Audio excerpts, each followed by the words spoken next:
Damas y caballeros, ladies and gentlemen, sean bienvenidos a un nuevo capítulo, a un nuevo podcast. Acá, de mi barro, en mi compañía, sí, Santiago está con vos. Vamos a tomar unos mate. ¿Te parece? Discutimos un poquito de contratos. Porque sí, civilistas, modo on. ¿Cómo te va, máquina maquiavélica del mal? Dicen por ahí. ¿Cómo te va, estimado doctor de la vida, bestia parda del derecho, doctor sin estudio jurídico, atendedor de clemencia de tus allegados, maestro en las discusiones de los asados en materia civilista? ¿Cómo te va? Estamos acá, otro capitulazo. Y yo te invito una vez más a tomar asiento, Código Civil hermano. Vamos a empezar a discutir, ¿te parece? Vos en la caja de comentarios y yo acá comparto con vos el tema que vamos a ver hoy. ¿Y cuál es el tema? Sí, se dio. Mandatos. ¿Y por qué digo que se dio? Porque es el último tema que va a entrar en esta segunda parcialada. Bueno, no sé si el último, siguiendo un orden, pero es el último que va a corresponder en esta sección de videos, en esta playlist, se podría decir. Bueno, es el último. Así que ya calentito los panchos, preparada la torta, clarita la cuenta, mate en mano, Código Civil a un lado. Nos preparamos. ¿Por qué? Porque arrancamos. 3, 2, 1, mandato. Es imprescindible al momento de realizar un análisis sobre el contrato de mandato tener claro el concepto o los conceptos de representación y de poder.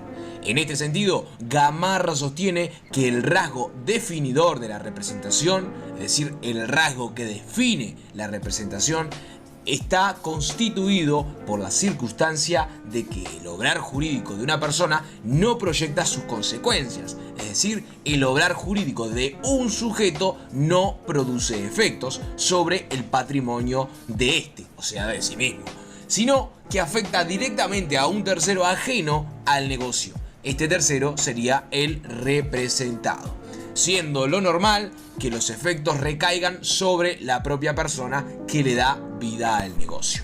La representación en el Código Civil se encuentra regulada en los artículos 1254 y 1255, estableciendo como presupuestos que se deben dar las siguientes condiciones. En primer lugar, actuar en nombre ajeno y en segundo, tener poder de representación. Entender qué significa actuar en nombre ajeno es sencillo. Esto implica que el representante manifiesta que no pretende obligarse personalmente y que se presenta en lugar de un representado. Es decir, quien inicia la cosa, el representante, va a manifestar obligarse a algo, pero no personalmente, no él mismo, sino que va a obligar a otro sujeto en su lugar, logrando de esta manera alejar de sí mismo las consecuencias del negocio. Es muy importante que les quede claro, es muy importante aclarar que no puede existir una yuxtaposición entre el consentimiento del representante y del tercero, en el sentido de que no se puede celebrar un negocio que vincule a ambas partes. ¿Ok? Porque el representante o representa o no hace nada, está representando a otro sujeto. Entonces el consentimiento de las partes no se pueden, no se pueden vincular. O estás haciendo algo para alguien o si no actúa por vos mismo. No puedes actuar para alguien y para vos. Eso no se puede. Ahora bien, para asegurar que el fenómeno de la representación se pueda llevar a cabo, se requiere que se genere un poder. Poder el cual, mediante el negocio celebrado, se perfecciona. Es decir, gracias a este poder, el negocio celebrado se perfecciona y aplica o produce sus efectos directamente sobre el patrimonio del representado. El poder lo que permite es que el representante pueda afectar la esfera jurídica del representado mediante su actuación. La representación puede tener origen tanto en negocios jurídicos unilaterales, es decir, como un negocio jurídico unilateral, como también mediante disposiciones normativas. Por ejemplo, los representantes legales que asigna el juez a los menores e incapaces. Si bien la representación se conecta con el contrato de mandato, este no se identifica con ella. Mandato, poder y representación se vinculan habitualmente en la práctica. Sin embargo, se trata de categorías que deben diferenciarse conceptualmente, ya que son independientes entre sí. El contrato de mandato es un contrato nominado cuya regulación específica se encuentra en los artículos 2051 a 2101 del Código Civil. El artículo 2051 define al mandato como un contrato por el cual una parte, denominada mandante, le confiere a otra, denominada mandatario, quien lo acepta, el poder para representarlo con el propósito de realizar a su nombre un negocio jurídico. Se perfecciona entonces cuando el mandante le otorga ese poder. En este artículo, muy importante a detallar, el concepto de mandato se confunde con la representación. Sin embargo, también existe mandato sin representación. O sea, el artículo 2051 está mal. Sí, está mal. Apunta ahí. El 2051 está mal. ¿Por qué? Porque para el mandato no se necesita ni poder ni representación. Estamos hablando de un contrato. No te olvides. Entonces, en este sentido, se distinguen dos negocios jurídicos. Acá, atención, a el mandato como un contrato que regula la relación básica entre el mandante y el mandatario, es decir, un contrato bilateral, y por otro lado, que es cosa aparte, el acto de apoderamiento, que no es un contrato, sino que es un acto unilateral que requiere una constitución únicamente de la voluntad del apoderante. Por lo tanto, la representación proviene de una relación de otorgamiento de poder. Es decir, quien me representa lo hace ¿por qué? Porque yo le otorgo el poder. Bueno, esta relación que constituye un negocio unilateral no es la misma, no es de la relación interna regulada por el contrato o negocio jurídico mandato. Son dos cosas diferentes. Una cosa es un contrato, otra cosa es una relación de otorgamiento de poder. Porque, como les dije antes, para el mandato-contrato, no se necesita ni poder ni representación. Entonces, repito, artículo 2051, error. ¿Por qué? Porque confunde las nociones de contrato de mandato, que es un negocio bilateral, y las nociones de negocio de apoderamiento, que es un negocio unilateral. Es claro que cuando hablamos del contrato de mandato, hablamos de un negocio jurídico bilateral. ¿Por qué? Porque requiere tanto de la propuesta como de la aceptación para que se perfeccione. En cambio, el negocio de apoderamiento es típicamente unilateral y al momento de autorizarse la escritura de poder, comparece y firma exclusivamente el poderante y no el apoderado. O sea, son dos cosas muy diferentes. El mandato está completo cuando una parte se obliga frente a la otra a realizar actos jurídicos por cuenta de la primera, es decir, cuando yo me obligo con vos de representarte, de realizar determinados actos jurídicos en tu nombre. Reitero, porque el que avisa no traiciona, no te confundas.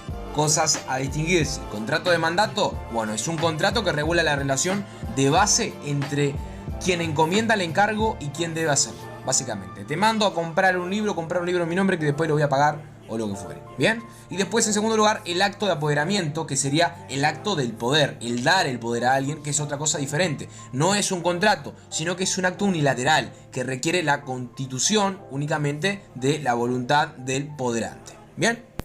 Bueno, por ahí sería. Como ya le he comentado antes, existe la posibilidad de mandato sin representación. ¿Por qué? Porque para el mandato no se necesita ni poder ni representación. La doctrina nacional ha considerado la existencia de un mandato sin poder de representación, denominado comúnmente como mandato sin representación. Si bien el tipo contractual pareciere exigir la existencia de representación como requisito característico del mandato, el artículo 2068 del Código Civil establece que el mandatario puede, en el ejercicio de su cargo, celebrar contratos en su nombre o a nombre de su mandante. Bien. El mandatario puede realizar contratos a nombre propio siempre que diga que está actuando en nombre propio. En este caso, sus actos no obligan al mandante respecto de los terceros. No es que porque yo sea tu representante y esté firmando que sí, vamos a hacer un show, vamos a hacer esto. No, cada vez que estoy haciendo esto, tengo que separar, si yo quiero, obviamente, lógicamente, la representación, es decir, lo que yo estoy haciendo como representante, de lo que vos vayas a hacer. Es decir, por más que seas mandatario, vos podés realizar contratos a nombre propio. Siempre que se diga o siempre que digas que estás haciendo ese contrato en tu nombre. En ese caso, ¿bien? En ese caso, bueno, obviamente no van a obligar, ese contrato no va a obligar al mandante, a quien estás representando respecto a los terceros. ¿Por qué hay que hacer esta distinción? Bueno, porque el negocio realizado entre el mandatario, es decir, entre el representante y un tercero, aun cuando es realizado sin representación, es decir, aun cuando el representante no esté actuando en representación de su representado, va a ser válido y eficaz ese negocio. ¿Por qué? Porque va a vincular a las partes, es decir, al representante con el tercero.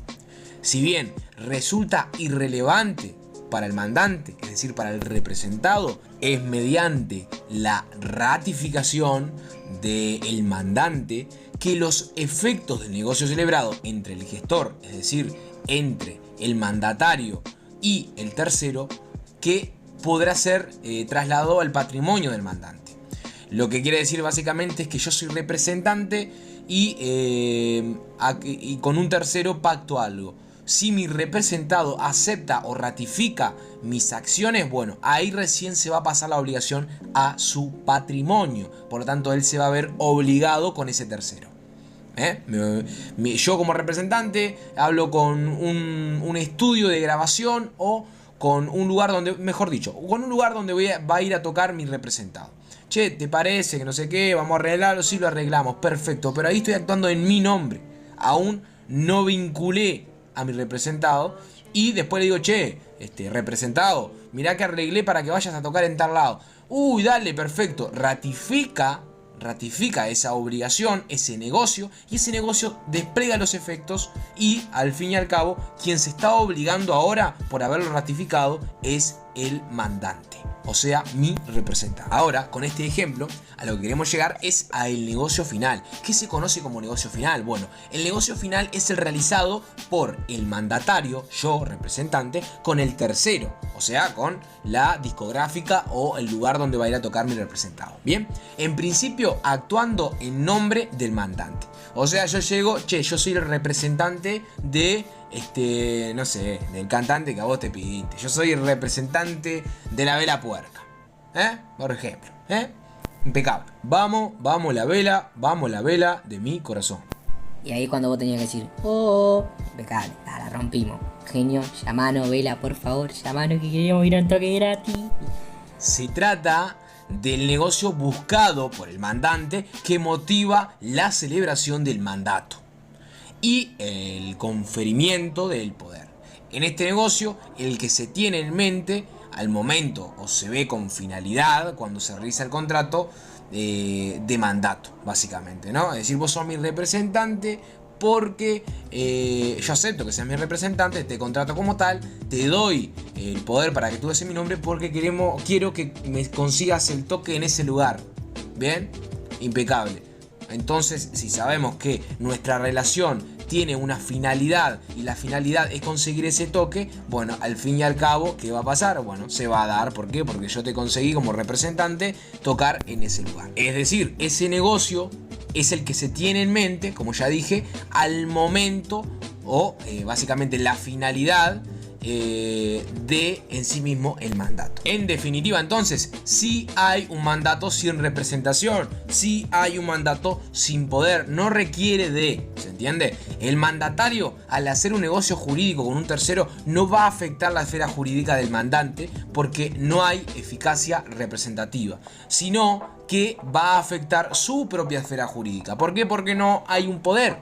La única manera de que dicho negocio pase a afectar la esfera jurídica del mandante es que éste haga una legitimación superviniente, haga una ratificación de dicho negocio jurídico, dejando de afectar la esfera jurídica del mandatario para pasar a afectar la esfera jurídica del mandante. Muy bien, ahora ya clara toda esta idea del mandato, ya claro todo lo que vimos, de que no se necesita ni poder ni representación, el error o el problema que hay en el 2051. Vamos a pasar a lo importante también, que bueno, a lo que no deja de ser menos importante, que es la clasificación. Vamos a lo puro y duro teórico o estructural del contrato de mandato. Vamos, sí, a la clasificación. En primer lugar, este contrato puede ser gratuito u oneroso. Artículo 2052.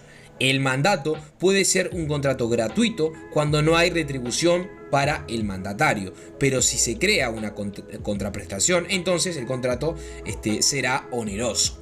Cuando es unilateral, o sea, cuando es gratuito, ejemplo, caso de representación legal, de menores o de incapaces, etc. Y cuando es bilateral o es oneroso, cuando se pacta una contraprestación, es decir, yo soy tu representante, que se me lengua la traba, soy tu representante y vos sos mi representado, me vas a pagar por ser tu representante. Como ya hemos visto, también este contrato puede ser unilateral o bilateral. Si no se pacta contraprestación, será unilateral, y si se pacta contraprestación, será bilateral. Entonces entendemos que cuando se actúa en nombre propio referimos a un contrato de comisión. Yo cometo o consigno algo. Y si actúo en nombre ajeno, se llama mandato. Artículo 299 y siguientes del Código de Comercio.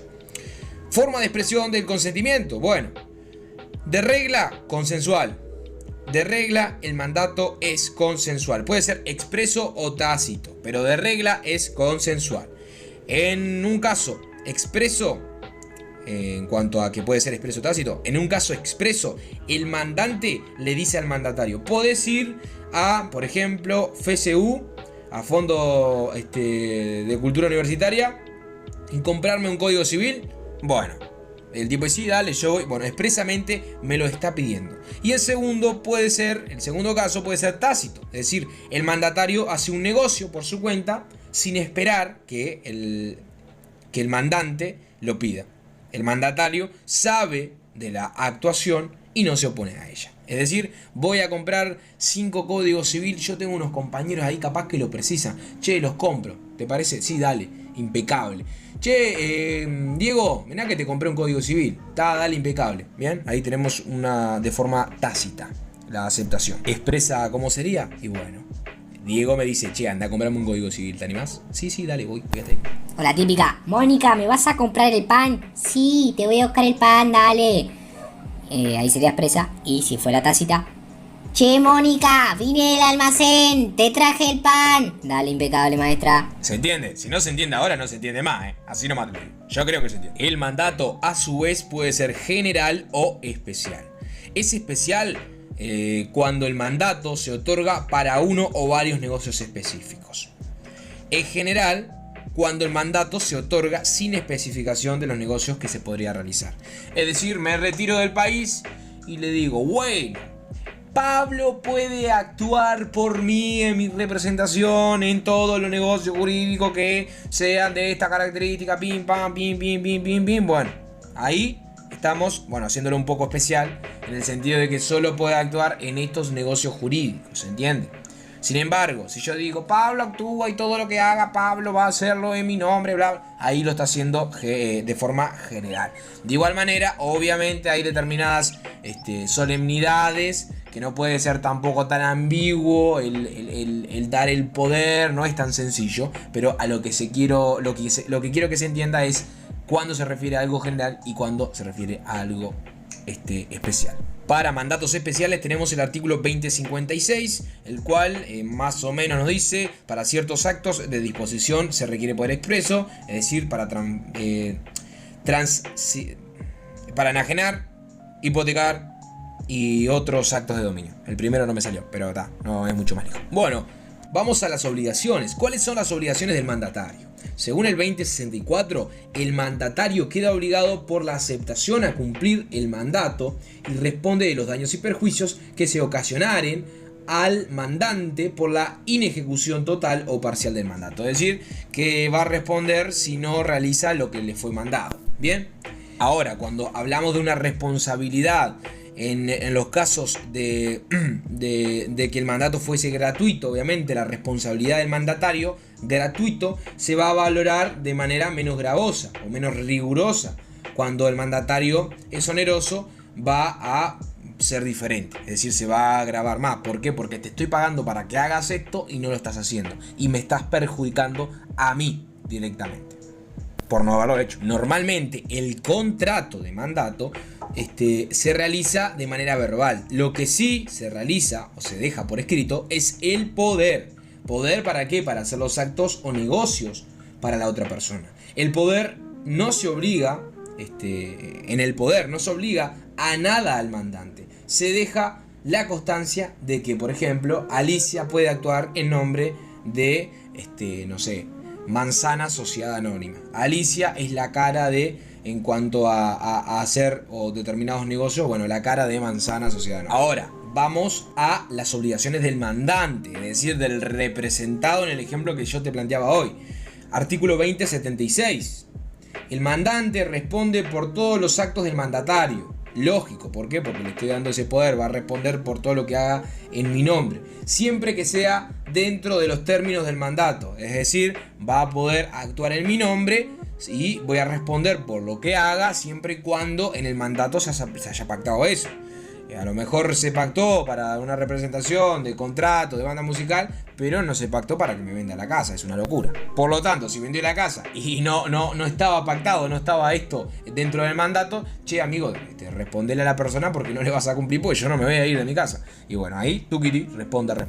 Es decir, entonces, que no está obligado por lo que se ha hecho excediendo el mandato, ¿no? Sino que en cuanto lo haya ratificado expresa o tácitamente. Si vendió la casa y yo le dije, bueno, se lo ratifiqué, bien, dale, vendiste mi casa, impecable, pero también tácitamente, la vendiste, dale, no pasa nada, o sea, no le respondo, sino que no le doy bolilla.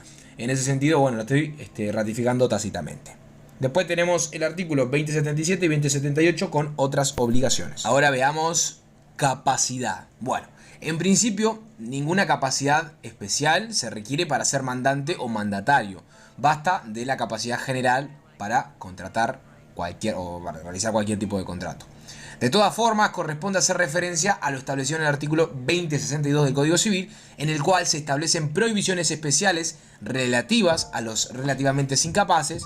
Y bueno, la doctrina entiende que esta norma hace referencia especialmente al mandato con representación, ya que solo en las obligaciones se contrarían directamente entre mandante y tercero. En el caso del mandato con representación existen dos negocios, el mandato por un lado y el negocio representativo por el otro.